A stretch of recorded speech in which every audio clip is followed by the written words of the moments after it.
नमस्कार दोस्तों। तो आइए आलोका एजुकेशन चैनल पर आप सबों का स्वागत है। दोस्तों, आप लोगों के सामने कुछ महत्वपूर्ण प्रश्नों को लेकर आया हूं, जो कि परीक्षा की दृष्टि से अति महत्वपूर्ण है। तो ध्यान दीजिए, पहला क्वेश्चन आप लोगों के सामने है। किस औद्योगिक नीति के तहत सार्वजनिक तथा निजी क्षेत्र दोनों के महत्व को स्वीकार किया गया था? तो ये बात आप लोग को अवश्य पता होगा। 1948 ईस्वी में औद्योगिक यानी 1948 की औद्योगिक नीति के तहत जो है सार्वजनिक क्षेत्र और निजी क्षेत्र दोनों के महत्व को स्वीकार किया गया था। 1973 ईस्वी में किस समिति की सिफारिश के आधार पर संयुक्त क्षेत्र का गठन किया गया? तो ध्यान रखिए दोस्तों, 1973 ईस्वी में दत्त समिति की सिफारिश के आधार पर संयुक्त क्षेत्र का गठन किया गया था। राष्ट्रीय इस्पात निगम लिमिटेड की स्थापना कब की गई थी? तो 1982 ईस्वी में राष्ट्रीय इस्पात निगम की स्थापना की गई थी और इसका मुख्यालय जो है विशाखापत्तनम को बनाया गया था। नेक्स्ट,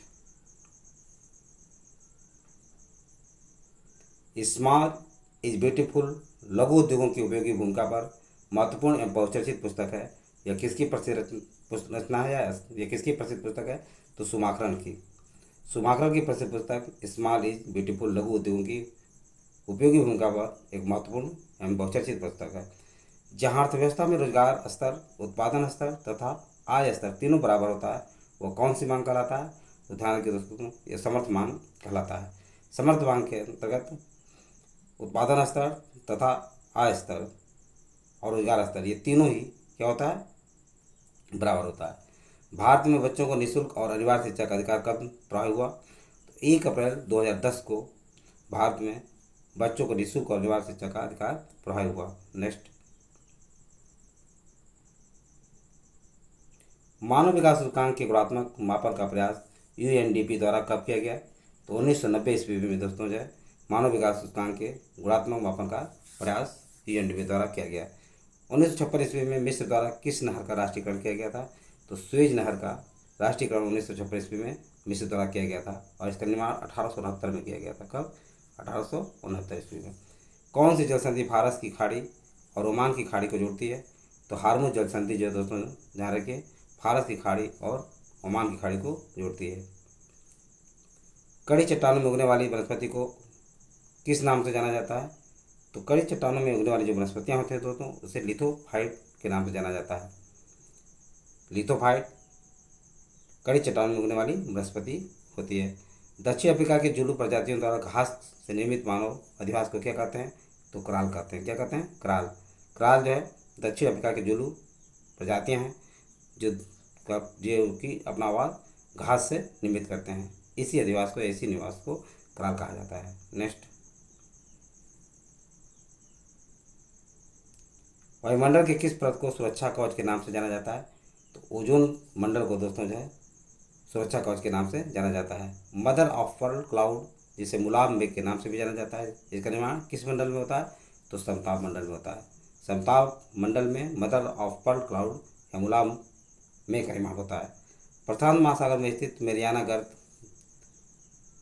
विश्व का सबसे गहरा गर्त है, वह किस द्वीप में स्थित है? ये गुआम द्वीप में स्थित है। यानी प्रशांत महासागर में जो सबसे गहरा मेरियाना गर्त है वह गुआम द्वीप पे स्थित है। डिएगो गार्सिया द्वीप किस महासागर में स्थित है? तो ये हिंद महासागर में स्थित है। कहाँ पे? हिंद महासागर में डिएगो गार्सिया द्वीप स्थित है। नेक्स्ट,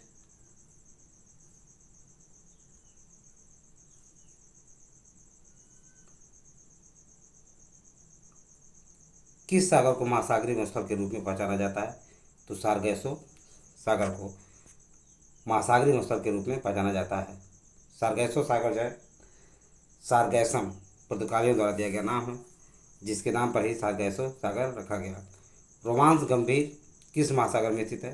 तो रोमांस गंभीर दोस्तों जो है अटलांटिक महासागर में स्थित है। व्यापार की दृष्टि से किस महासागर को संसार का सबसे अधिक व्यस्त महासागर कहा जाता है? तो अटलांटिक महासागर को दोस्तों जो है व्यापार की दृष्टि से सबसे अधिक व्यस्त महासागर कहा जाता है। नेक्स्ट,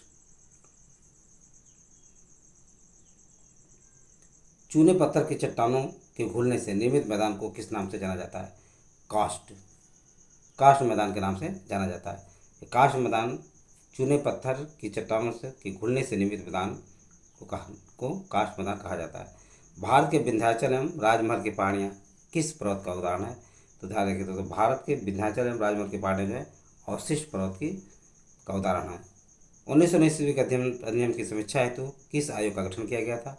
तो साइमन आयोग का गठन 1927 में किया गया था और यह 1919 के अधिनियम की समीक्षा हेतु इस आयोग का गठन किया गया था।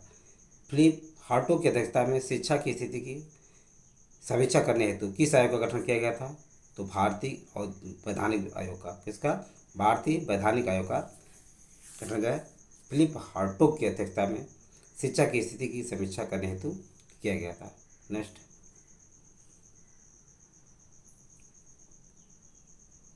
भारतीय राष्ट्रीय कांग्रेस के किस अधिवेशन में पूर्ण स्वाधीनता की मांग की गई थी?